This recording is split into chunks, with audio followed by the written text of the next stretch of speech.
Good morning दोस्तों, क्या हाल चाल है मेरे प्यारे प्यारे जीव जंतुओं, मेरे प्यारे प्यारे क्यूटीज, मेरे प्यारे प्यारे पूकीज, मेरे प्यारे प्यारे दिल के टुकड़े। आप लोग आई होप बहुत बढ़िया होंगे। हम लोग इन्वायरमेंटल स्टडीज का आज अपने लोग यूनिट नंबर 3 करने वाले हैं।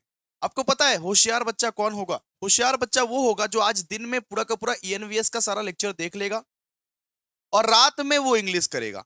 आज का दिन आप सबके लिए बहुत इंपॉर्टेंट है, यूटिलाइज कीजिए। बिकॉज कल के बाद ही परसों आपका ईएनवीएस का एग्जाम है, तो कल ना लेक्चर देखने का या मैराथन देखने का टाइम नहीं है। तो इसीलिए हम लोग सबसे पहले पहले ही मैराथन आपको रिकॉर्ड करके दे रहे हैं। आज आप दिन में क्या कीजिए, ईएनवीएस का unit number 3, unit number 4, unit number 5 देख लीजिए आराम से। ठीक है। और शाम को अपने लोग 5 बजे मिलेंगे लाइव। शाम को 5 बजे लाइव मिलेंगे, जिस लाइव में मैं 500 एमसीक्यूज आपको करवा दूंगा। और एक बार 11 बजे लाइव भी मिलेंगे, मतलब 2 बार आज लाइव होगा। एक तो शाम को 5 बजे, एक 11 बजे। इतना कर लेने से आपका इंग्लिश में से 50 में से 50 गारंटी देता हूं भाई।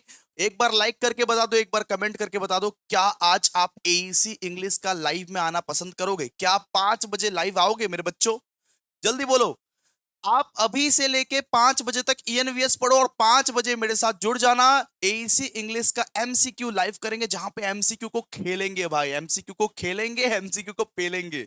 बिल्कुल, बहुत बढ़िया तरीके से। ठीक है, चलिए आइए शुरू करते हैं। ओके दोस्तों, आज अपने लोग ईएनवीएस का यूनिट नंबर 3 करने वाले हैं। आपसे बस यही रिक्वेस्ट है कि ये वीडियो को जितना दूर तक पहुंचा सकते हो हर एक कॉलेज ग्रुप में भेज दो भाई। तुम्हारा भाई बहुत ज्यादा मेहनत कर रहा है, तुम्हारा भाई कोई एक वीडियो नहीं लाया, बहुत सारा वीडियो लाया है। इसीलिए ये वीडियो को लाइक कीजिए, शेयर कीजिए, कमेंट कीजिए। और अगर ये पीडीएफ चाहिए, ये पीडीएफ, तो पीडीएफ के लिए आप लोग काइंडली वो टेलीग्राम ग्रुप में ज्वाइन हो जाइए। ठीक है। और व्हाट्सएप ग्रुप में भी ज्वाइन होकर रखना, बिकॉज पूरा का पूरा ग्रेजुएशन तुम्हारा भाई तुम्हारा साथ देगा। चलिए आइए शुरू करते हैं। सबसे पहले ये जो चैप्टर है यूनिट नंबर 3, इसका नाम क्या है? Natural resources. मतलब अपने जो कंट्री में हम लोगों को जो भगवान नेचुरल रिसोर्सेस दे के रखा है उसके बारे में अपने लोग बात करेंगे। ठीक है। तो आइए सबसे पहले 2 मार्क्स के क्वेश्चन से स्टार्ट करते हैं। 2 मार्क्स के क्वेश्चन से आइए। सबसे पहले बोला है डिफाइन रिन्यूएबल रिसोर्सेस। कि रिन्यूएबल रिसोर्सेस क्या होता है? रिन्यूएबल रिसोर्सेस वो एनर्जी होता है जो कि अनलिमिटेड है। ठीक है। ऐसे रिसोर्सेज जो कभी खत्म नहीं होंगे या फिर दोबारा बन जाएंगे, उसको बोलते हैं दोस्तों रिन्यूएबल रिसोर्सेज। जैसे solar energy, wind energy, hydro power या बायोमास। तो अपने लोग रिन्यूएबल रिसोर्सेज किसको बोलते हैं? ऐसे रिसोर्सेस जो कि अनलिमिटेड है, बहुत सारे हैं, अनलिमिटेड है, वो कभी खत्म नहीं होंगे या फिर दोबारा बन जाएंगे, उसको अपने लोग क्या बोलते हैं? Renewable resources. जैसे कि सोलर एनर्जी। आजकल तो बोल रहा है ना कि इलेक्ट्रिक व्हीकल का यूज कीजिए, सोलर एनर्जी से एनर्जी जनरेट कीजिए, विंड एनर्जी से एनर्जी जनरेट कीजिए। ठीक है। क्यों? क्योंकि सोलर एनर्जी कभी खत्म नहीं होती है। लेकिन अगर बात करें नॉन रेन्यूएबल एनर्जी का, जैसे कि ऑयल हो गया, कोल हो गया, नेचुरल गैस हो गया, न्यूक्लियर एनर्जी हो गया, ये सब लिमिटेड है बेटा, लिमिटेड है। ये एक टाइम पे जाके खत्म हो जाएगी, एक टाइम पे जाके उसको जनरेट कर पाना मुश्किल हो जाएगा हमारे लिए। तो इसीलिए इसीलिए सरकार भी प्रमोट करती है, सरकार भी बोलती है कि ज्यादा से ज्यादा आप लोग रेन्यूएबल सोर्स ऑफ एनर्जी का यूज करो, सोलर एनर्जी का यूज करो, विंड एनर्जी का यूज करो, सोलर एनर्जी के थ्रू इलेक्ट्रिसिटी जनरेट करो, विंड एनर्जी के थ्रू इलेक्ट्रिसिटी जनरेट करो। ऐसा बोलती है गवर्नमेंट। ठीक है। तो इसको अपने लोग क्या बोलते हैं? Renewable source of energy. Renewable source of energy का मतलब क्या होता है भैया? जो एनर्जी अनलिमिटेड है। मतलब ये बताओ ना, क्या सूरज उगना कभी बंद होगा? नहीं। क्या हवा चलनी कभी बंद होगी? नहीं। तो ये तो प्रकृति की देन है। तो रेन्यूएबल सोर्स ऑफ एनर्जी का मतलब होता है कि जो रिसोर्सेस आपके पास अनलिमिटेड है, इसको यूज करो ना भाई, सोलर एनर्जी को यूज करो ना, विंड एनर्जी को यूज करो ना। इसको अपने लोग क्या बोलते हैं? Renewable energy. ओके। तो देखिए ना क्या लिखा हुआ है कि renewable resources are the natural resources that can be replenished regenerated over time. मतलब रेन्यूएबल रिसोर्सेस एक ऐसा टाइप का एनर्जी है जो रीजनरेट हो जाता है, वापस से जनरेट हो जाता है, जो कभी खत्म नहीं होगा। ये सब सारा एनर्जी कभी खत्म नहीं होगा, आइदर थ्रू नेचुरल प्रोसेस और थ्रू इंटरवेंशन। जैसे हो गया solar energy, wind energy, hydro electric power, biomass and geothermal energy. ये सब जो एग्जाम्पल है ना, ये सब एग्जाम्पल है रिन्यूएबल सोर्स ऑफ एनर्जी का। तो सोलर एनर्जी कभी खत्म नहीं होगा, विंड एनर्जी कभी खत्म नहीं होगा। तो गवर्नमेंट भी बोलती है कि भाई साहब आप लोग सोलर एनर्जी, विंड एनर्जी का यूज करना शुरू करो आज। इलेक्ट्रिक व्हीकल को क्यों प्रमोट किया जा रहा है? ऐसे ऐसे एनर्जीज का क्यों प्रमोट किया जा रहा है? क्योंकि ये सब अनलिमिटेड है, बहुत है, कभी खत्म नहीं होंगे ये सब सारे रिसोर्सेस। बात करें कि नॉन रिन्यूएबल रिसोर्सेज क्या होता है, तो नॉन रिन्यूएबल रिसोर्सेज जैसे एग्जांपल हो गया कोल। अब कोयला को देखिए, कोयला कोयला को देखिए, कोयला हो गया, ऑयल हो गया, नेचुरल गैस हो गया, न्यूक्लियर एनर्जी हो गया। अब देखो ना, सिलेंडर या पेट्रोल डीजल कितने कितने महंगे होंगे। ईरान में जो युद्ध चल रहा है कि ये जो नेचुरल गैस है, ऑयल है, कोल है, ये सब non renewable source of energy है। ये सब non non renewable source of energy है, मतलब ये सब लिमिटेड है, एक टाइम के बाद खत्म हो जाएंगी। ये सब इतने लिमिटेड है कि एक टाइम के बाद इसको वापस जनरेट कर पाना मुश्किल होगा। ये बहुत लिमिटेड है, ऑयल है, कोल है, बहुत मेहनत लगती है इसको जनरेट करने में। ऑयल को बनाने में, कोल को बनाने में, नेचुरल गैस को बनाने में, इसका जो प्रोडक्शन है ना, बहुत ज्यादा मेहनत लगती है। जनरेट कर पाना एक टाइम के बाद मुश्किल होगा। इसको इसको अपने लोग क्या बोलते हैं, नॉन रिन्यूएबल एनर्जी। क्लियर है? आप लोग को समझ में आ रहा है तो एक बार लाइक कर दो ना, एक बार लाइक कर दो। तो यहाँ पे लिखा हुआ है, देखिए यहाँ पे लिखा हुआ है, non renewable resources are the natural resources that are finite in quantity and can not be replenished within a short period of time. मतलब शॉर्ट पीरियड ऑफ टाइम में इसको रीजनरेट नहीं कर सकते। नॉन रिन्यूएबल रिसोर्सेज क्या है, जैसे oil, gas हो गया, कोल हो गया, ये सब ना एक बार आप अगर यूज कर लिए तो उसको वापस रिप्लेस नहीं कर सकते, रीयूज नहीं कर सकते, रीजनरेट नहीं कर सकते। बहुत लिमिटेड क्वांटिटी है ये सब। हमारे पास नॉन रिन्यूएबल रिसोर्सेज जो है वो बहुत लिमिटेड है। इसीलिए सरकार भी बोलती है कि नॉन रिन्यूएबल रिसोर्सेज का कम से कम यूज कीजिए, बचा बचा के यूज कीजिए, कि फ्यूचर में खत्म ना हो जाए, फ्यूचर में खत्म ना हो जाए। जैसे कि कोल हो गया, ऑयल हो गया, नेचुरल गैस हो गया, मिनरल्स हो गया, मिनरल्स अभी तो मिल रहा है, मिनरल्स अभी तो मिल रहा है, कोल अभी तो नेचुरल गैस मिल रहा है, लेकिन फ्यूचर में शायद ना मिले, खत्म हो जाए। इन सारे रिसोर्सेस को अपने लोग क्या बोलते हैं, नॉन रिन्यूएबल रिसोर्सेस। जो रिसोर्सेस, जो नेचुरल रिसोर्सेस हमारे पास हमेशा अवेलेबल रहेंगे, उसको अपने लोग बोलते हैं रिन्यूएबल रिसोर्सेस। जो रिसोर्सेस हम कोई ना कोई दिन, किसी ना किसी दिन खत्म हो जाएंगे, खत्म होके रहेंगे, जैसे कोल, ऑयल, नेचुरल गैस, उसको अपने लोग बोलते हैं नॉन रिन्यूएबल रिसोर्सेस। अगर समझ में आ गया, अगर अपना भैया का बात समझ में आ रहा है तो काइंडली एक बार लाइक कीजिए। जैसे कि मिनरल हो गया, कॉपर हो गया, आयरन हो गया, गोल्ड हो गया, सोने की खदान में जाके सोना वोना निकालते हैं, देखो भाई, कॉपर हो गया, आयरन हो गया। तो ये सब ऐसे रिसोर्सेस है जो मिल भी सकते हैं, फ्यूचर में नहीं भी मिल सकते हैं, कभी भी खत्म हो सकते हैं। ये फाइनाइट है, इनफाइनाइट नहीं है, फाइनाइट है, एक सीमा तक है ये सब सारे रिसोर्सेस। तो आप भी ये जो रिसोर्सेस है, नॉन रिन्यूएबल रिसोर्सेस, उसको यूज करना थोड़ा कम कर दीजिए और रिन्यूएबल सोर्सेस ऑफ एनर्जी का यूज कीजिए, रिन्यूएबल रिसोर्सेस का यूज कीजिए। तो आप आजकल देखोगे ना कि गांव गांव वाँव में, पंचायत में भी देखा है कि कोई, क्या पंचायत, तो पंचायत वंचायत में देखोगे कि सोलर एनर्जी अब यूज कर रहा है सब कोई। सोलर एनर्जी देखो, ये सोलर सोलर पैनल सबको यूज करता है।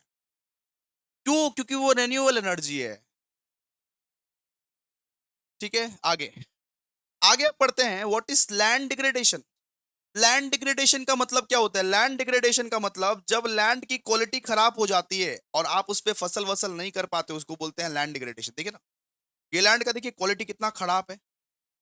जब लैंड का क्वालिटी खराब हो जाता है, जब किसान उस पे फसल नहीं कर पाता है, फसल उपजा नहीं पाता है, उसको अपने लोग क्या बोलते हैं, लैंड डिग्रेडेशन। मतलब लैंड की जो क्वालिटीज है भैया वो खराब हो चुकी है।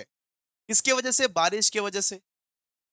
किसके किसके वजह से लैंड वो डिग्रेडेशन होता है? मतलब कि बारिश की वजह से, या पेड़ काटने की वजह से, मतलब डिफोरेस्टेशन की वजह से होता है। या अगर या अगर अपना गाय भैंस को चढ़ाते हो, ज्यादा ज्यादा घास खिलाते हो उसी लैंड पे, तो उससे भी होता है लैंड डिग्रेडेशन। ठीक है, तो लैंड डिग्रेडेशन का मतलब क्या? जब लैंड का क्वालिटी खराब हो जाता है, जब किसान उस पे धान, चावल, गेहूं कुछ भी नहीं उगा सकता है, बंजर जमीन बन जाती है, उसको बोलते हैं लैंड डिग्रेडेशन। सीधा सा बात है, बंजर जमीन बन गई भाई, बंजर जमीन, कुछ काम का नहीं है वो जमीन। अब किसान भाई साहब क्या करेगा? माथा आता पकड़ेगा। ठीक है, तो land land degradation refers to the deterioration of the land quality and productivity often resulting from human activity such as deforestation. ये क्यों होता है बेटा? ये डिफोरेस्टेशन की वजह से होता है, पेड़ फेर काटने की वजह से होता है, ओवर गेजिंग की वजह से होता है। मतलब कि गाय, मतलब कि बकरी हम लोग ज्यादा ज्यादा चढ़ा दिए, हम लोग उसी लैंड पे हद से ज्यादा गाय बकरी को खाना वाना खिला देंगे भाई, फिर तो लैंड डिग्रेडेशन होगा ही, लैंड का क्वालिटी खराब होगा ही, उबड़ खाबड़ हो जाएगा लैंड ना, लैंड तो उबड़ खाबड़ हो जाएगा। अगर हम लोग गैया या बकरी या भैंस को चढ़ाने के लिए लेके गए और ज्यादा से ज्यादा खिला दिए उधर चारा वाड़ा, तो लैंड का क्वालिटी खराब हो जाता है ना। फिर एग्रीकल्चरल प्रैक्टिसेस, मान लीजिए जहां पे कुछ और उगाना था वहां पे कुछ और उगा दिए, उससे भी होता ही है। अर्बनाइजेशन, अर्बनाइजेशन का मतलब मान लीजिए कि वहां पे घर फड़ बना दिए, इंडस्ट्रीज बना दी, इसीलिए लैंड लैंड डिग्रेडेशन होता है। लैंड डिग्रेडेशन मतलब कि लैंड का क्वालिटी खराब हो गया। तो ये क्यों क्यों होता है भैया? ये डिफोरेस्टेशन की वजह से होता है, ओवर गेजिंग की वजह से होता है। कि अगर मतलब कि गाय भैंस को चराने के लिए उधर ही हम दे रहे हैं और ज्यादा ज्यादा फसल खिला रहे हैं, उससे भी होता है। ठीक है। एग्रीकल्चरल प्रैक्टिसेस, वहां पे अगर फार्मिंग कर रहे हैं हम लोग, ठीक है, वहां पे अगर फार्मिंग वार्मिंग कर रहे हैं, खेती वेती कर रहे हैं, अर्बनाइजेशन, इंडस्ट्रियलाइजेशन, इससे हम लोग का क्या होता है? लैंड डिग्रेडेशन, लैंड की क्वालिटी खराब हो जाती है, which leads to soil fertility erosion and desertification and degradation of the ecosystem, जिससे पूरा सॉइल का क्वालिटी, सॉइल इरोशन आता है, खराब हो जाता है। ठीक है। अब बात करेंगे सॉइल इरोशन किसको बोलते हैं। सॉइल इरोशन, आइए, सॉइल इरोशन का मतलब देखिए, इसको बोलते हैं सॉइल इरोशन। मतलब ऊबड़ खाबड़ जमीन बन गई है पूरी, ऊबड़ ऊबड़ ऊबड़ खाबड़ जमीन बन गई, बीच का हिस्सा चला गया, सीधा सा बात है।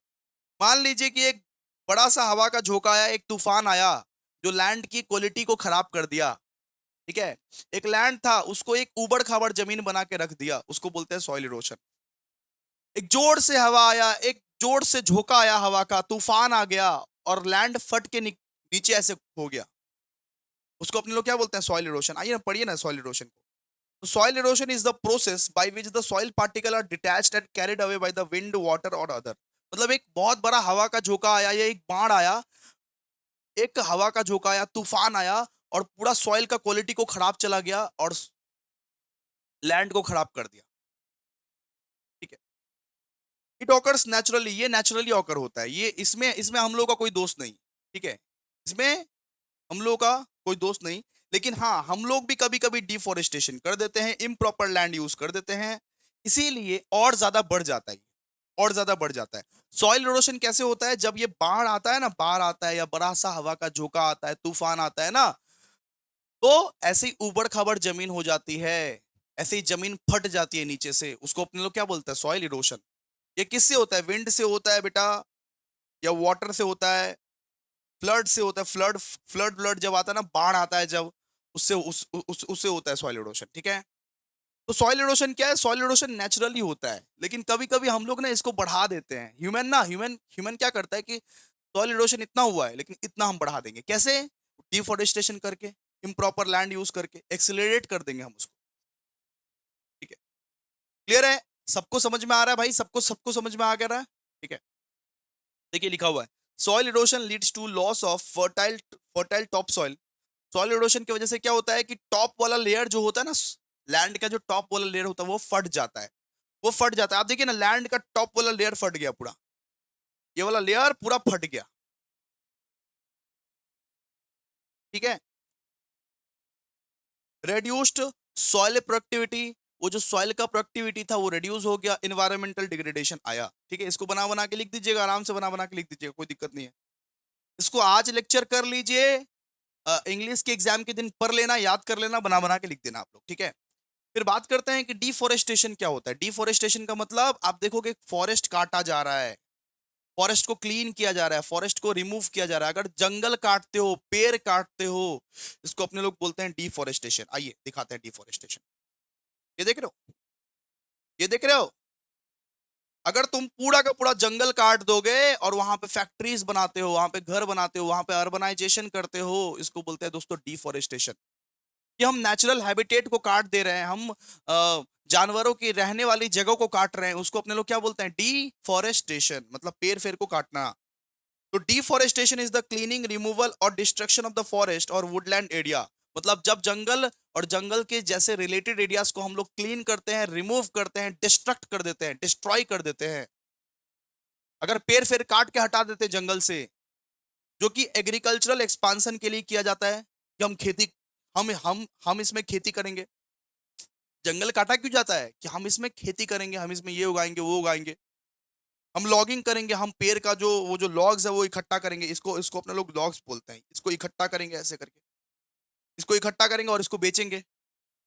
पुष्पा मूवी देखिए, पुष्पा पुष्पा मूवी, जंगल में जाके वो लोग क्या करता है? पेड़ को काटता है, उसको लॉक करता है और बेचता है जाके। ठीक है। तो हम ऐसे ऐसे करके इकट्ठा करेंगे और बेच देंगे इसको, सीधा सा बात है, लॉगिंग। इंफ्रास्ट्रक्चर डेवलपमेंट के लिए भी, कि कभी कभी ऐसा होता है कि कभी कभी आप सिटीज को डेवलप करने के लिए पेड़ वेड़ को काट देते हो, जंगल फंगल को काट देते हो।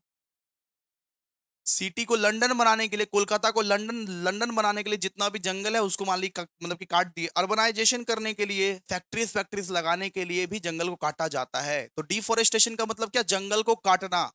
जब आप जंगल को क्लीन करते हो, रिमूव करते हो, डिस्ट्रॉय कर देते हो पूरा फॉरेस्ट को, उसको बोलते हैं दोस्तों डिफोरेस्टेशन। एक पेड़ को काटना इज नॉट डिफोरेस्टेशन। अपना घर के पास आप एक पेड़ को काट दिए, उसको उसको डिफोरेस्टेशन नहीं बोलते। पूरा का पूरा जंगल को काट दिया, मेजोरिटी ऑफ द पेड़ काट दिया, ठीक है। इससे क्या होता है भैया? It result in the loss of the biodiversity. इससे हमारा जो पर्यावरण का नुकसान होता है बेटा, पर्यावरण का नुकसान होता है। हैबिटेट डिस्ट्रक्शन, कि जानवर लोगों का घर का नुकसान कर रहे हैं हम लोग। जानवर लोग जहां पे रह रहे हैं उसको अपने लोग हैबिटेट बोलते हैं, उसका घर का नुकसान कर रहे हैं। अगर तुम उसका उसका ये घर का नुकसान करेगा तो वो लोग कहाँ रहेगा? इससे सॉइल इरोशन होता है, क्लाइमेट चेंज का इशू होता है और बहुत सारा एडवर्स इंपैक्ट भी होता है। फिर बात करेंगे डेजर्टिफिकेशन। डेजर्टिफिकेशन, आइए। तो अब बात करेंगे हम लोग डेजर्टिफिकेशन। अब डेजर्टिफिकेशन का मतलब क्या है? जब लैंड, जब जब एक फर्टाइल लैंड, जब एक उपजाऊ जमीन वो धीरे धीरे रेगिस्तान जैसा बन जाता है। जब एक उपजाऊ जमीन धीरे धीरे रेगिस्तान जैसा बन जाता है उसको बोलते हैं डेजर्टिफिकेशन। जब एक ऐसा उपजाऊ जमीन जहां से तुम उपज करते हो और वो रेगिस्तान जैसा बन जाता है, देखो ना, यहाँ पे आप उपज करते और बहुत दिनों से बारिश वारिश नहीं हुई है, इसीलिए रेगिस्तान जैसा सूख गया है। लगान लगान वाला फिल्म नहीं देखी? वो लगान वाला फिल्म, लगान वाला फिल्म में क्या हुआ था? वो जो लैंड था वो बारिश की वजह से पूरा सूख गया था, चट्टा चट्टा हो गया था, चट्टा चट्टा ऐसे करके चट्टा चट्टा हो गया था। उसको अपने लोग बोलते हैं डेजर्टिफिकेशन। तो डेजर्टिफिकेशन मतलब क्या? कि जब फर्टाइल लैंड धीरे धीरे डेजर्ट बन जाती है उसको अपने लोग क्या बोलते हैं? डेजर्टिफिकेशन।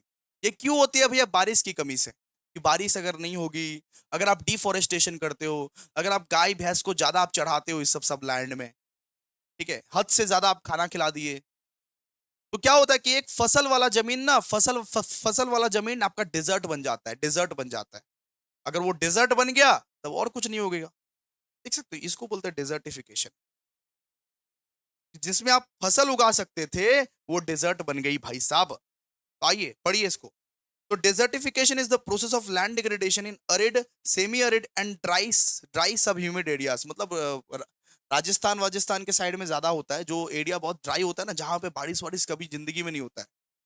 जो सब एरियाज में बारिश नहीं होता है वहां पे डेजर्टिफिकेशन होता है, कि सूख के एकदम लैंड एकदम चट्टा चट्टा बन जाता है।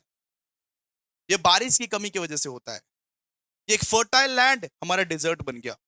Primarily caused by the human activities and climate change. ये क्यों होता है? ये ह्यूमन एक्टिविटीज की वजह से होता है, क्लाइमेट चेंज की वजह से होता है। ह्यूमन की एक्टिविटीज की वजह से और क्लाइमेट चेंज की भी वजह से। कि बारिश नहीं हुई इसकी वजह से हुआ, हम लोग पेड़ फेर काट दिए इसकी वजह से हुआ। Involves the transformations of productive land into desert-like conditions characterized by loss of vegetations। तो इससे क्या होता है? इससे मतलब कोई ये पेड़ पौधा उगता नहीं है, इससे सॉइल इरोशन होता है। इससे कोई पेड़ पौधा उगता नहीं है या सॉइल इरोशन होता है, ये बायोडाइवर्सिटी का नुकसान होता है, सीधा सा बात है। ठीक है, क्लियर है? चलो अब बात करते हैं फ्लड क्या होता है। आ जाओ, आओ। अब बात करते हैं फ्लड क्या होता है। तो फ्लड फ्लड का मतलब सीधा सा बात है, जब बहुत बाढ़ आ जाती है, जब पूरा पानी वानी जम जम जाता है ना, उसको अपने लोग बोलते हैं फ्लड। ठीक है, फ्लड मतलब क्या? फ्लड मतलब मान लीजिए कि बाढ़ आ गया अचानक से, और बाढ़ आ गया तो एकदम गाड़ी वाड़ी पूरा जम फम गया है, पूरा रास्ता जम गया है, होता है ना कि आपका एरिया का पूरा रास्ता जम गया है, उसको बोलते हैं फ्लड। फ्लड का मतलब एक सिचुएशन हम दिखाते हैं, देखिए। पूरा रास्ता जम गया है, बाढ़ आके एकदम रिक्शा फिक्सा एकदम जमा जमा हुआ है, उसको अपने लोग क्या बोलते हैं? फ्लड। तो फ्लड क्या होता है? फ्लड एक नेचुरल डिजास्टर है। फ्लड को आप रोक नहीं सकते। अगर बाढ़ आना रहेगा तो अब वो आएगा ही, वो एक नेचुरल डिजास्टर है, उसको आप रोक नहीं सकते। तो flood are natural disaster and which are वो characterized by the overflow of the water on to land that is usually dry. ठीक है, जो लैंड बहुत ही ड्राई रहता है, सूखा रहता है ना, उसमें ज्यादा वाटर लॉगिंग होता है, उसमें उसमें ज्यादा वाटर आता है। ठीक है, जो निचला स्तर का लैंड होता है, जो नीचे वाला एरिया रहता है, वहां पे ज्यादा पानी जमता है, देखिएगा आप लोग। And they can result from heavy rainfall, snow melt, storm surges and dam failure. तो हो सकता है कि आपका जो ड्रेन व्रेन है ना, आपका जो एरिया का जो ड्रेन व्रेन है वो काम नहीं कर रहा है एकदम, या हो सकता है कि बहुत ज्यादा बारिश हुई है इसीलिए वो एरिया पूरा जम जाता है। देखिएगा आप लोगों का एरिया जो है वो निचला स्तर पे होगा इसीलिए वो जम जाता होगा नॉर्मली, हेवी रेनफॉल के वजह से, डैम फेलियर के वजह से वो जमता है नॉर्मली। ठीक है। Flood cause widespread damage to property, infrastructure, agriculture, ecosystem. तो फ्लड के वजह से आपका प्रॉपर्टी डैमेज हो सकता है, इंफ्रास्ट्रक्चर डैमेज हो सकता है, एग्रीकल्चर डैमेज हो सकता है, इकोसिस्टम पूरा का पूरा पर्यावरण डैमेज हो सकता है। फ्लड के वजह से एक किसान का पूरा फसल खराब हो जाता है, इंफ्रास्ट्रक्चर खराब हो जाता है। और फ्लड के वजह से कुछ कुछ इंसान का जान भी चला जाता है बेटा, कुछ कुछ इंसान का जान भी चला जाता है। तो ये सब लिख देना भाई, चेप देना एकदम अपने वर्ड्स में, अपने वर्ड्स में तो लिखना है ये सब कि फ्लड क्या है। Flood are the natural disaster वो characterized by the overflow of the water that is usually dry. They can result from heavy rainfall, snow melt and dam failures. अब बोल देना कि फ्लड जो है वो डैमेज कर सकती है आपकी property, infrastructure, agriculture, ecosystem damage कर सकती है वो पूरा। आपका property, infrastructure, agriculture, ecosystem damage कर सकता है। इवन इवन फ्लड जो है वो किसी की जिंदगी भी ले सकती है, किसी की जिंदगी भी ले सकती है, किसी को अपाहिज भी बना सकती है ना। अब बात करते हैं ड्राउट। अब ड्राउट, ड्राउट क्या होता है, व्हाट इज ड्राउट? तो ड्राउट का मतलब क्या होता है, देखिए। तो जब एक एरिया में बहुत ज्यादा टाइम तक बारिश नहीं होती ना, तब उस एरिया में ना ड्राउट आ जाता है। ऐसे ऐसे उबड़े उबड़े खुबड़े जमीन आ जाते हैं, जमीन जमीन टूटने लगते हैं। जब एक एरिया में बहुत सारा टाइम से बारिश नहीं होती ना, तो पानी की कमी हो जाती है। तो उस लोकेलिटी में, उस एरिया में, उस जगह पे ड्राउट आ जाता है। ठीक है। ये ड्राउट क्यों होता है भैया? रेनफॉल की कमी की वजह से, डिफोरेस्टेशन की वजह से, वाटर का ओवर यूज की वजह से कभी कभी होता है, और क्लाइमेट चेंज की वजह से भी कभी कभी होता है। मतलब ड्राउट का मतलब है लैंड के जब टुकड़े टुकड़े हो जाता है, उसको बोलते हैं अपने लोग ड्राउट। ये क्यों होता है सर? पानी की वजह से, सीधा सा बात है, पानी की वजह से। तो drought is a prolonged period of abnormally loss precipitations resulting in water scarcity and dry conditions. मतलब बहुत दिनों से बारिश नहीं आई तो क्या आ जाएगा? ड्राउट आ जाएगा। जैसे लगान मूवी में क्या आ गया था? ड्राउट आ गया था, बहुत दिनों से बारिश वारिश नहीं हुई थी, उन लोगों की फसल वसल नहीं उपज पा रहे थे, और वो जो लैंड था ना, वो लैंड के टुकड़े टुकड़े हो गए थे।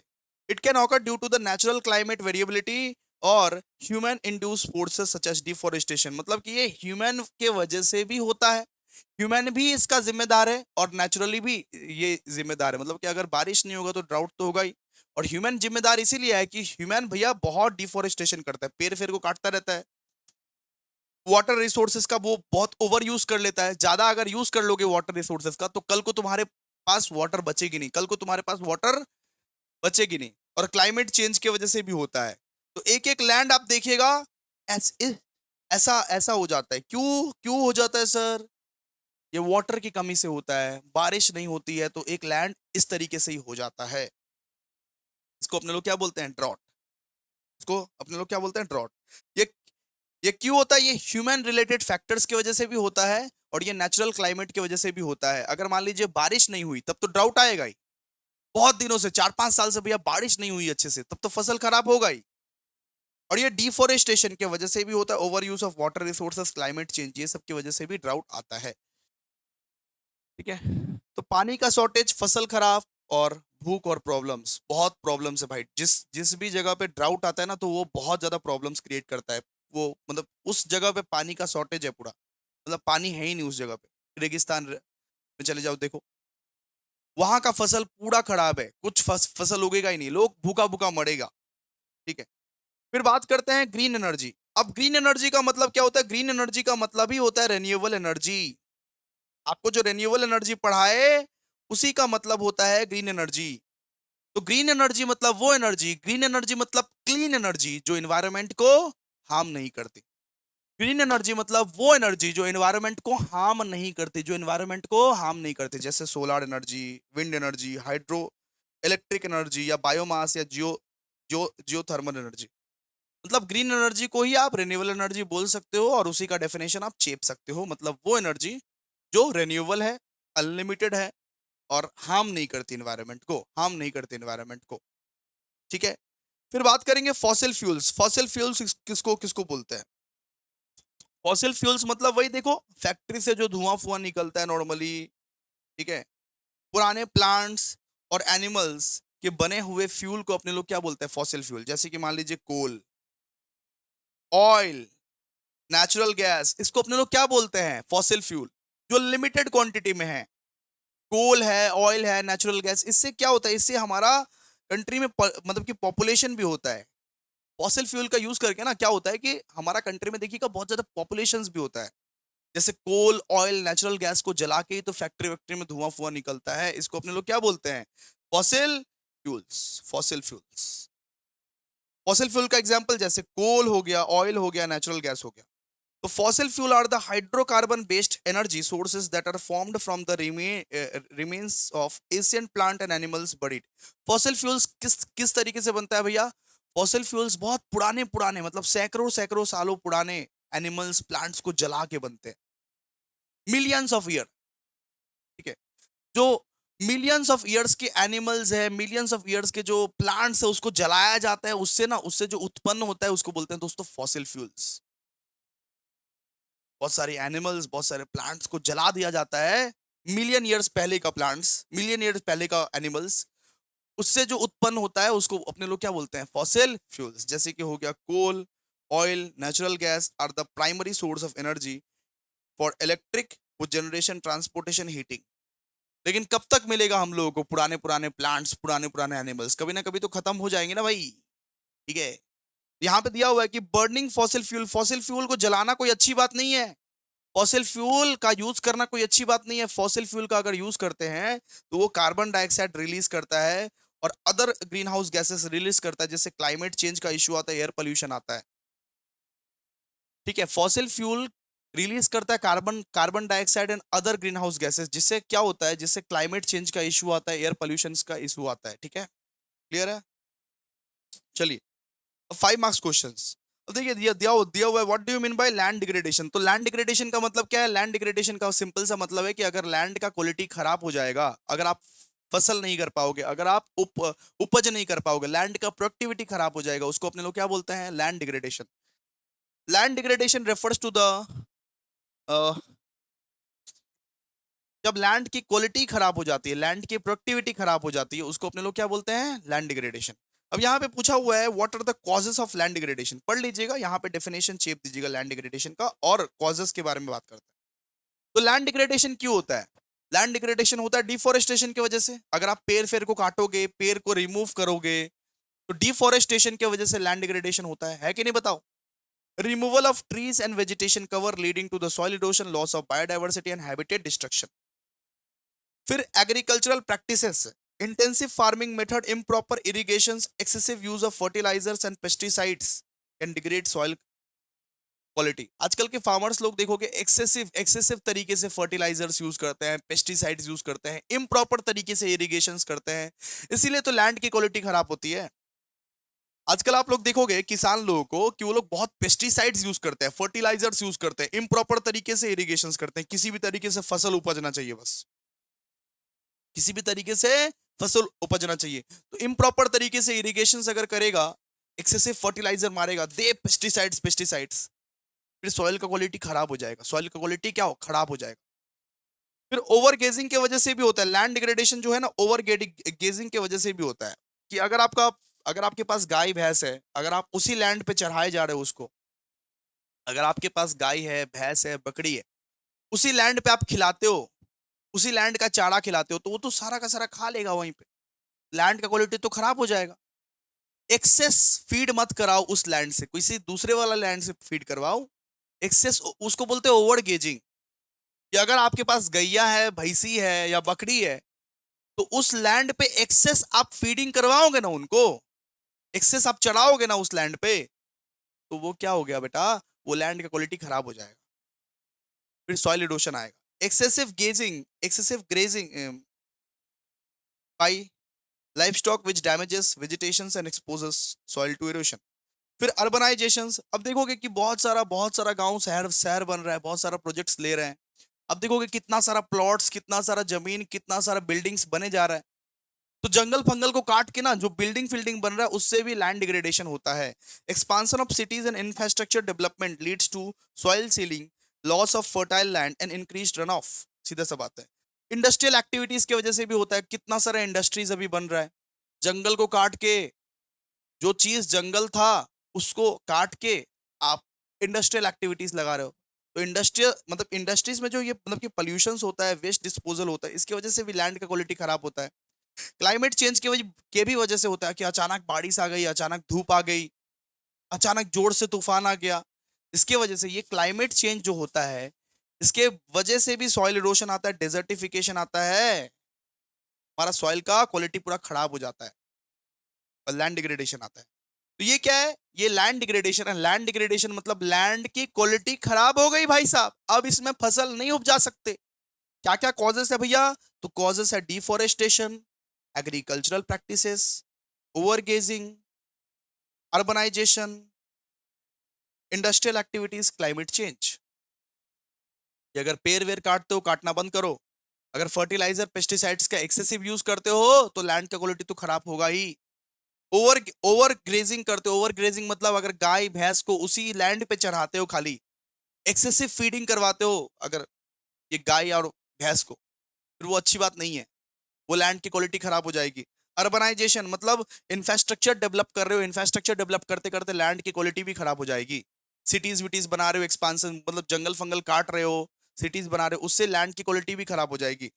इंडस्ट्रियल एक्टिविटीज, मतलब इंडस्ट्रीज जो बनाते हो, इंडस्ट्रीज में जो पॉपुलेशन मतलब कि इंडस्ट्रीज में जो ये वेस्ट वो डिस्पोजल होता है, पोल्यूशन होता है, इससे भी होती है। क्लाइमेट चेंज, ठीक है, क्लियर है, पढ़ लीजिएगा इसको। अच्छा, नेचुरल रिसोर्स अकाउंटिंग, इसको यहां से मत पढ़िएगा, इसको यहां से मत पढ़िएगा, हम आपको बता देंगे। ठीक है, फिर दिया हुआ है what is deforestation, what are the causes of deforestation. Already आपको डेफिनेशन समझा दिया, डेफिनेशन लिख दीजिएगा, डेफिनेशन लिख दीजिएगा। तो डिफोरेस्टेशन का मतलब क्या? Deforestation is the process of cleaning, removal और डिस्ट्रक्शन ऑफ फॉरेस्ट। अगर आप जंगल को क्लीन करते हो, रिमूव करते हो, डिस्ट्रक्ट करते हो जंगल को या वुडलैंड एरियाज को, जो कि एग्रीकल्चर के लिए ही बना गया है, ठीक है, मतलब अगर मान लीजिए अगर आप जंगल को काटते हो, जंगल को क्लीन करते हो, जंगल को रिमूव करते हो for your agriculture expansion, for your infrastructure development, for logging, for urbanisation, तो इसको बोलते हैं अपने लोग डिफोरेस्टेशन। जंगल को, जंगल के सारे पेड़ को काट दिए, इसको अपने लोग क्या बोलते हैं? डिफोरेस्टेशन। तो इसके क्या क्या कॉजेस है? तो सबसे पहला कॉजेस है एग्रीकल्चरल एक्सपांसन। मान लीजिए कि आप एग्रीकल्चर करना चाहते हो, खेती खेती करना चाहते हो, तो खेती करने के लिए ना एक प्लेन फ्लैट जमीन चाहिए आप लोग को, ऐसा, तो सारा का सारा पेड़ काटना पड़ेगा। आप एग्रीकल्चर करना चाहते हो, जैसे जैसे इंडिया का जो पॉल्यूशन मतलब जैसे जैसे इंडिया का जो मतलब कि आबादी जो बढ़ रहा है, उसकी वजह से एग्रीकल्चर एक्सपांसन हो रहा है ना। अगर आप एग्रीकल्चर को एक्सपांड करना चाहते हो तो आपको जंगल काटना पड़ेगा। फिर लॉगिंग, अगर आप पेड़ काट के, पेड़ पेड़ काट के कुछ ना कुछ सामान बनाना चाहते हो, उसको बेचना चाहते हो, लॉगिंग करना चाहते हो, इसकी तरह देखिए ना, इसकी तरह अगर आप ये पेड़ को काट के मार्केट में जाके बेचना चाहते हो या पेपर बनाना चाहते हो इससे, तो उसके लिए भी क्या होता है? उसके लिए भी डिफोरेस्टेशन होता है, ठीक है। फिर इंफ्रास्ट्रक्चर डेवलपमेंट, मतलब अगर मान लीजिए आपको रोड्स बनाने हैं, हाईवे बनाने हैं, डैम्स बनाने हैं, अर्बन एरियाज बनाने हैं, सिटी सिटी बनानी है, सिटी बनाने के लिए पेड़ को काटना पड़ता है, जंगल को काटना पड़ता है, बीच में अगर जंगल आ गया काटना पड़ेगा, ठीक है। अगर आपको रोड बनाना है, हाईवे बनाना है, तो जंगल को काटना पड़ेगा। फिर फायर, अगर मान लीजिए जंगल में फायर लग जाती है कभी कभी, मतलब कि जंगल में आग लग जाती है कभी कभी, तो क्या होता है कि पूरा का पूरा फॉरेस्ट जल जाता है, उसको भी अपने लोग डिफोरेस्टेशन का कॉजेस बोल सकते हैं, ये कॉजेस है डिफोरेस्टेशन का। फिर माइनिंग, अगर मान लीजिए एक्सेसिव मिनरल्स निकल रहा है, एक्सेसिव मिनरल्स आप निकाल रहे हो, मिनरल्स कहां से निकलता है? जमीन के अंदर घुस के, जमीन के अंदर घुस के फॉरेस्टेड एरियाज में, फॉरेस्ट वाले एरियाज में, जंगल वाले एरियाज में आप मिनरल्स को निकालते हो, तो उससे उससे क्या होता है? उससे भी डिफोरेस्टेशन होता है, उससे भी डिफोरेस्टेशन होता है, ठीक है। अब आइए, अब पढ़ते हैं what is conventional and non conventional sources of energy. तो कन्वेंशनल क्या होता है और नॉन कन्वेंशनल क्या होता है, जरा समझिए जरा ध्यान से। तो conventional sources of energy are those that have been widely used for many years and rely on the finite sources जैसे फॉसिल फ्यूल्स। जैसे अपने लोग जिंदगी भर अपने लोग जिंदगी भर क्या यूज किए अभी तक? फॉसिल फ्यूल यूज किए, जैसे कोल, ऑयल, नेचुरल गैस। तो ये सब क्या है? ये सब लिमिटेड है। जो नॉन रेन्यूएबल रिसोर्सेस जो आपको पढ़ा है, नॉन रेन्यूएबल रिसोर्सेस, उसको बोलते हैं दोस्तों कन्वेंशनल सोर्सेस ऑफ एनर्जी। जो हम लोग जिंदगी भर अभी यूज करते हुए आ रहे हैं, कोल, ऑयल, नेचुरल गैस, जो कि लिमिटेड है, एक टाइम पे वो खत्म हो जाएगी, एक टाइम पे वो जनरेट होना बंद हो जाएगी, उसको अपने लोग क्या बोलते हैं? Conventional sources of energy. Non conventional किसको बोलते हैं? नॉन कन्वेंशनल हम लोग बोलते हैं कि अगर आप सोलर एनर्जी को प्रोड्यूस कर रहे हैं, विंड एनर्जी को प्रोड्यूस कर रहे हैं, हाइड्रो इलेक्ट्रिक पावर को प्रोड्यूस कर रहे हैं, उसको अपने लोग बोलते हैं नॉन कन्वेंशनल। सीधा सा बात है, रेन्यूअल जो पढ़े थे, रेन्यूअल सोर्सेस ऑफ एनर्जी जो पढ़े थे, उसका मतलब होता है मतलब non conventional sources of energy, जो कभी खत्म नहीं होगी, जो कभी खत्म नहीं होगी, जो रेन्यूअल है। ठीक है। तो ये जो नॉन वो कन्वेंशनल सोर्सेस ऑफ एनर्जी है, ये क्या है? रेन्यूएबल है, जैसे कि solar energy, wind energy, hydro electric power. और कन्वेंशनल क्या है आपका? मतलब कि कन्वेंशनल क्या है? नॉन नॉन रेन्यूएबल है ये। ठीक है, क्लियर है? तो लिख दीजिएगा ना, सीधा सा बात है, सिंपल तो है ये, सिंपल तो है कि कन्वेंशनल सोर्सेस ऑफ एनर्जी जो है, ये non renewable sources of energy है, जो कि फाइनाइट है, जैसे कि कोल हो गया, फॉसिल फ्यूल हो गया, ऑयल हो गया, नेचुरल गैस हो गया। और non conventional sources of energy जो है, ये रेन्यूएबल है, जैसे solar energy, wind energy, hydro electric power etcetera. अब बात करते हैं नेचुरल रिसोर्स अकाउंटिंग क्या होता है, आइए।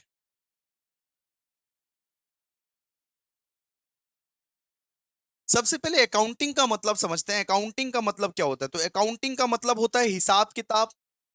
हिसाब किताब, अकाउंटिंग में हम लोग क्या करते हैं? हिसाब किताब करते हैं कि उसका कितना खर्चा है, इसका कितना खर्चा है।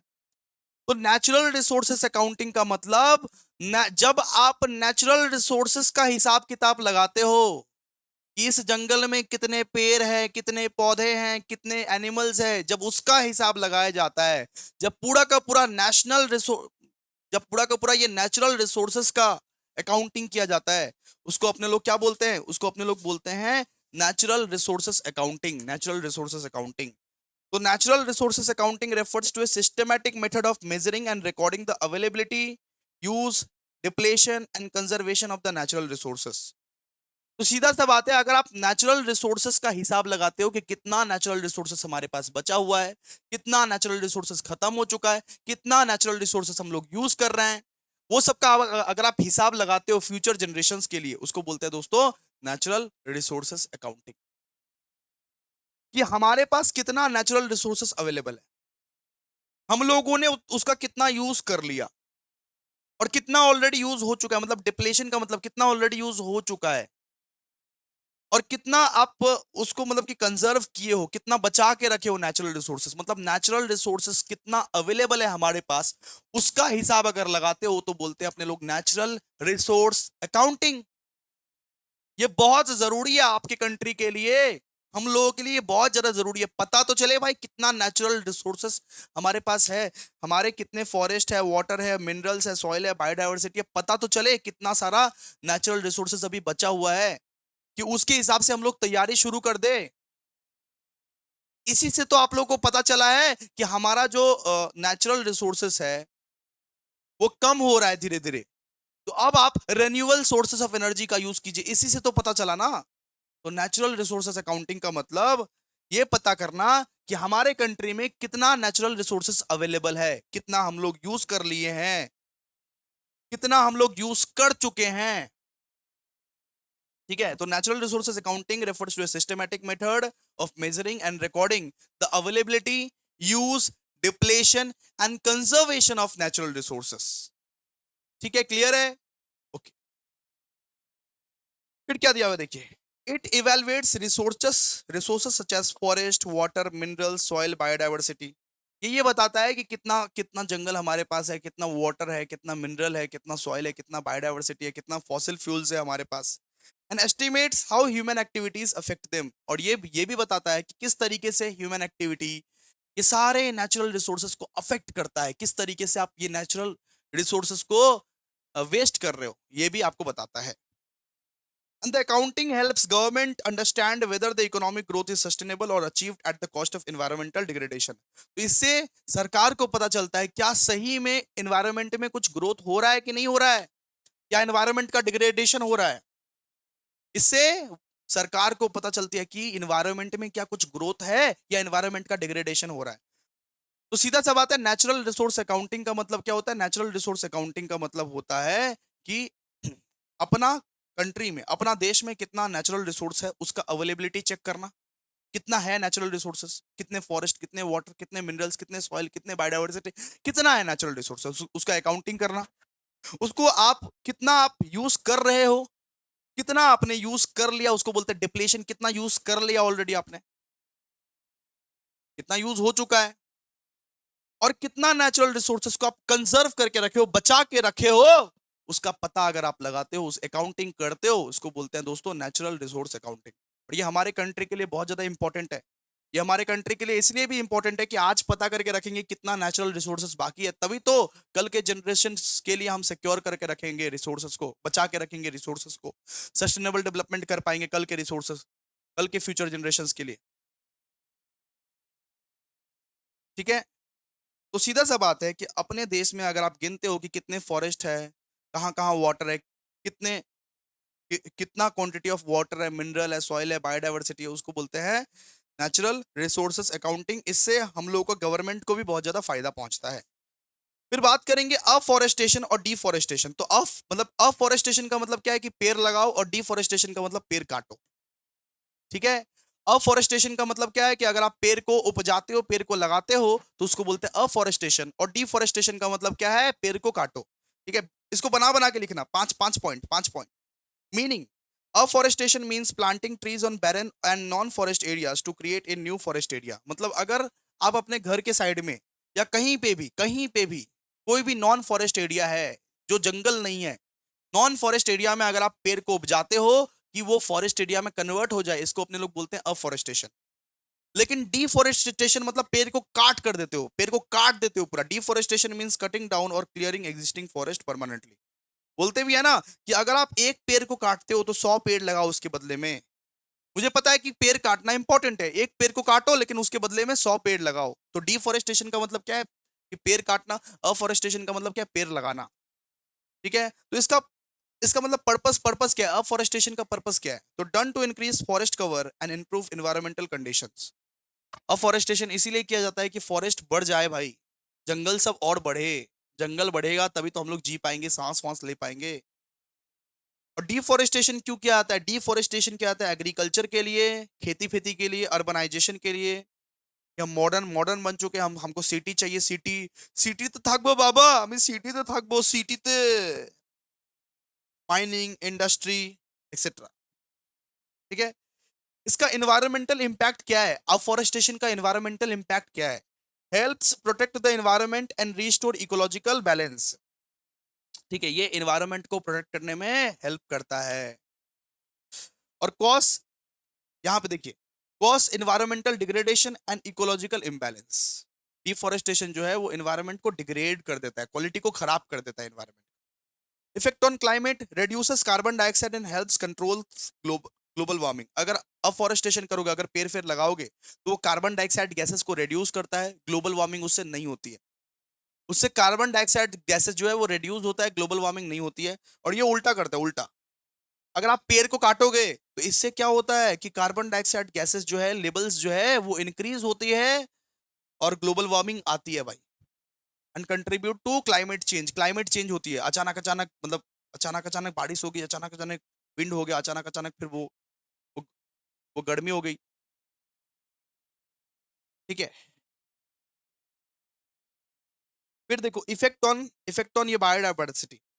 तो provides habitat for wild life to increase biodiversity.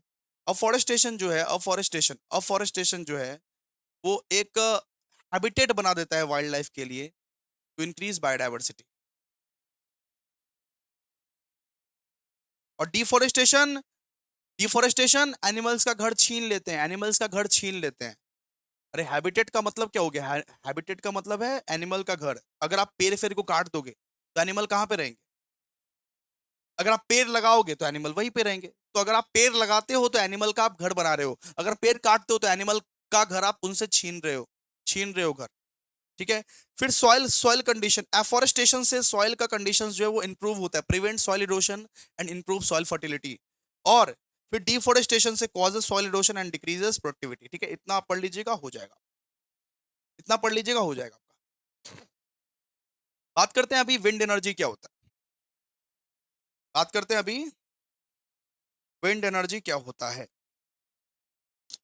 Wind energy का मतलब क्या होता है? विंड एनर्जी का मतलब होता है कि कभी कभी ना हम लोग हवा के हेल्प से भी एनर्जी को उत्पन्न कर देते हैं। कभी कभी हम लोग हवा के हेल्प से, विंड के हेल्प से ना एनर्जी को उत्पन्न कर सकते हैं। अब देखियो कि पवन चक्की, आप क्या पवन चक्की देखे हो? पवन चक्की इसको बोलते हैं पवन चक्की। अरे सर आटा चक्की देखे हैं सर, आटा चक्की देखे हैं, रोज रोज आटा आटा पिसवाने जाते हैं सर।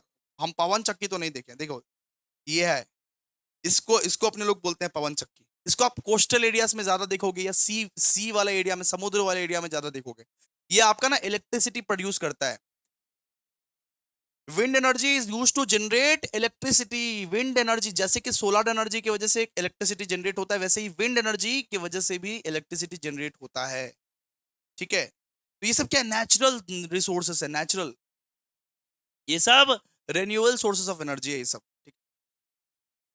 तो wind energy is a form of renewable energy produced by converting the वो kinetic energy of moving air into electrical energy using wind turbines. When wind blows, जब हवा हवा आती है, जब जोर जोर से हवा आती है तो इलेक्ट्रिसिटी जनरेट होता है।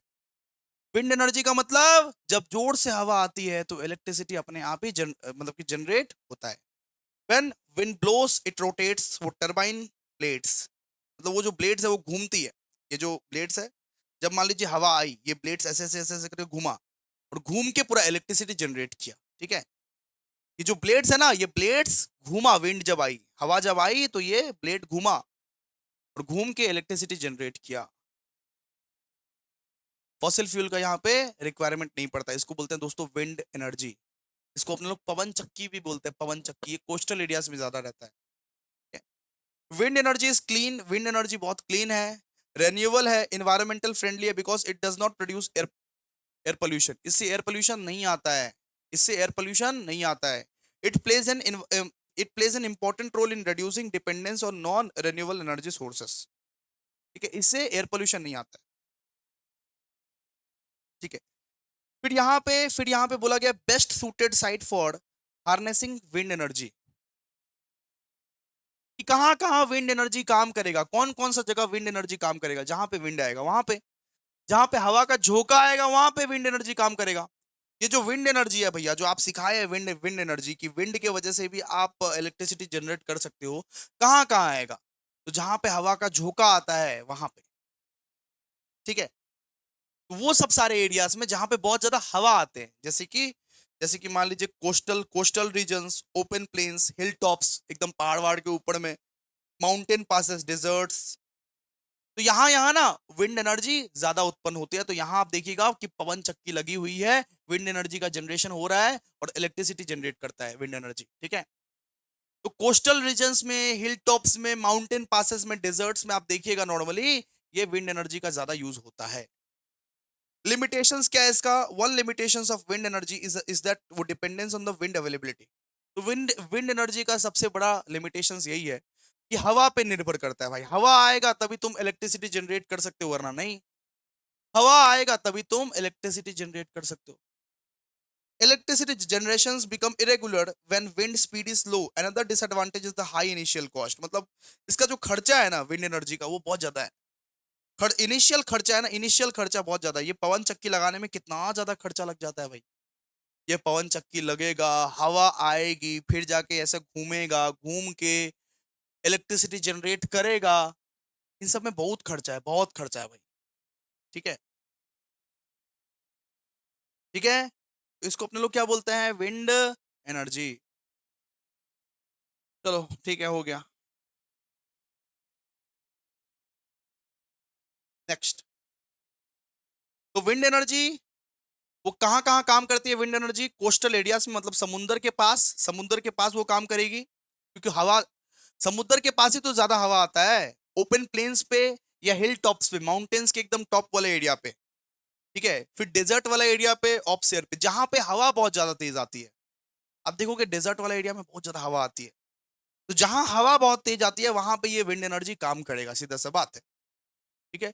अब आपको सब समझा दिया, आप लोग बस पढ़िएगा इसको, ठीक है। तो विंड एनर्जी क्या है? एक रिन्यूएबल एनर्जी है जो कि कन्वर्ट करता है kinetic energy of moving air.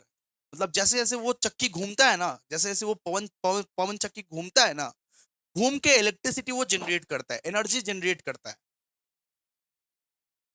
ये सबसे क्लीन, इन्वायरमेंटल फ्रेंडली और रिन्यूएबल सोर्स ऑफ एनर्जी है, ठीक है। क्योंकि कहाँ कहाँ सूट करता है विंड एनर्जी, कहाँ कहाँ सूट करता है? कोस्टल रीजन्स में, ओपन प्लेन्स में, हिल टॉप्स, माउंटेन पासेस, डेजर्ट्स में, ठीक है। फिर बात करते हैं अपने लोग, discuss briefly the potential of biomass and alternative energy source. तो ये बायोमास एनर्जी क्या होता है पता है? बायोमास एनर्जी जैसे कि मान लीजिए कि कोई, मान लीजिए प्लांट्स है, गोबर है, तो प्लांट्स, गोबर या कोई भी वेस्ट से बनने वाला इलेक्ट्रिसिटी, इसको अपने लोग बोलते हैं दोस्तों बायोमास। तो बायोमास एनर्जी मतलब क्या होता है कि कोई मान लीजिए कि वो डेड प्लांट्स है, डेड प्लांट्स, ठीक है। कोई मान लीजिए वो डेड प्लांट्स है, ठीक है, एनिमल है, फिर वो बायोगैस है, बायोगैस मतलब कि गोबर गोबर वोबर है, उसको जला के जो इलेक्ट्रिसिटी जनरेट होती है, उसको अपने लोग क्या बोलते हैं? उसको अपने लोग बोलते हैं बायोमास, उसको अपने लोग बोलते हैं बायोमास। तो biomass energy is derived from the organic material such as agricultural waste, food residues, animal dung मतलब कि गोबर, गोबर जो होता है वो cow dung, and crop residues मतलब जो क्रॉप बचा हुआ है उससे, उसको जला के बनता है। तो सीधा सा बात है कि बायोमास किस तरीके से बनता है? बायोमास बनता है एग्रीकल्चर वेस्ट से, एग्रीकल्चरल वेस्ट से। जो एग्रीकल्चरल वेस्ट है आपका, जो मतलब कि बचा कुचा लकड़ी है, जो काउ डंक है, ठीक है, जो क्रॉप रिड्यूस है, उसको अपने लोग क्या बोलते हैं? बायोमास। अरे चूल्हा वूल्हा, आप आप चूल्हा चू, चू, आप चूल्हा देखे हो गांव में? चूल्हा, आप चूल्हा देखे हो गांव में? तो सिंपल सा बात है, वही है बायोमास एनर्जी, ठीक है। सीधा सा बात है, लकड़ी चाहिए, गाय का गोबर चाहिए, कुछ कुछ कुछ धान फान चाहिए, और कुछ एग्रीकल्चरल वेस्ट चाहिए, सब सब ला के दे दो, और एक चूल्हा बन जाएगा वो,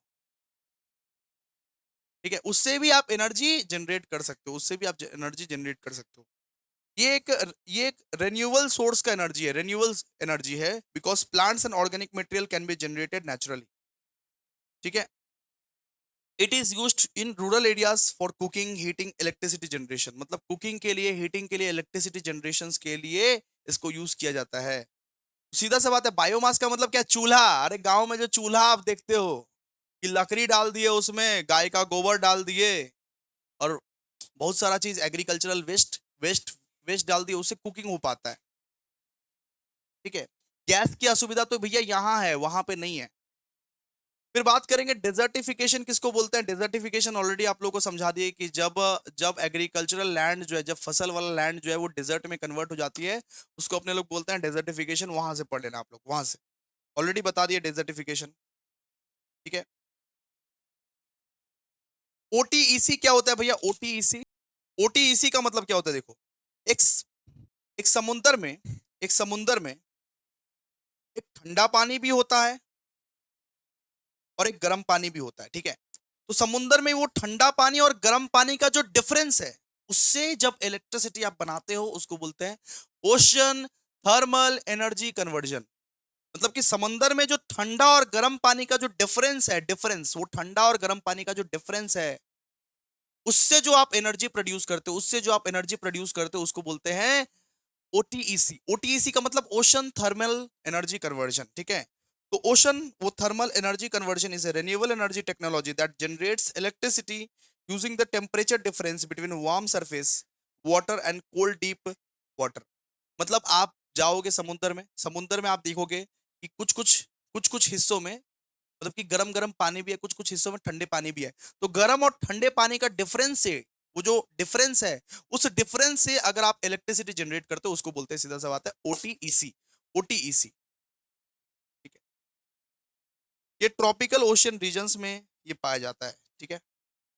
और इसका इंस्टॉलेशन कॉस्ट बहुत ज्यादा हाई है। It requires high installation cost and advance technology. बहुत ज्यादा हाई इंस्टॉलेशन कॉस्ट है, एडवांस टेक्नोलॉजी है इसमें। ठीक है, क्लियर है। इसके बाद बोला गया है what are the importance of natural resource accounting. इसका कुछ मतलब जरूरी नहीं है, जो नेचुरल रिसोर्स अकाउंटिंग पढ़े थे ना उसको ही आप पढ़ लेना। ठीक है, तो नेचुरल रिसोर्स अकाउंटिंग क्यों जरूरी है? नेचुरल रिसोर्स अकाउंटिंग इसलिए जरूरी है क्योंकि हम लोग कितना यूज कर रहे हैं नेचुरल रिसोर्सेज का, उसको ट्रैक करने के लिए, उसको मॉनिटर करने के लिए। हम अपना नेचुरल रिसोर्स को मॉनिटर करते हैं। ठीक है, हमें कितना इन्वायरमेंटल खर्चा लगता है उसको मेजर करने के लिए, कितना हमारा इन्वायरमेंटल खर्चा लगेगा या खर्चा लगता है उसको मेजर करने के लिए। ठीक है, एफिशिएंट यूज ऑफ रिसोर्सेस हम लोग कर पाए, सारे के सारे रिसोर्सेस का बहुत ही अच्छे तरीके से हम लोग यूज कर पाए, उसके लिए भी जरूरी है natural resources accounting. Natural resources accounting क्यों करते हैं हम लोग? कि बढ़िया तरीके से यूज करने के लिए। हमारे पास कितना फॉरेस्ट है, वाटर है, मिनरल है, बायोडाइवर्सिटी, उसको ट्रैक करने के लिए कि हमें जो इतना एनवायरनमेंट का खर्चा लग रहा है तो क्यों खर्चा लग रहा है वो देखने के लिए। Efficient use of resources, resources का एफिशिएंट यूज करने के लिए ये सब हम लोग करते हैं। ठीक है, तो आई होप आप लोगों को बहुत अच्छे से समझ में आ गया importance of natural resource accounting. चलिए, तो थैंक यू सो मच। आज के लिए इतना ही, हम लोग यूनिट नंबर 2 समाप्त कर दिया। आई होप आप लोगों को बहुत अच्छा लगा। पढ़ लीजिएगा एक बार, बस रीड कर लीजिएगा और बना बना के लिख दीजिएगा। चाप नहीं है, चाप कुछ भी नहीं है। चलिए, सो मच।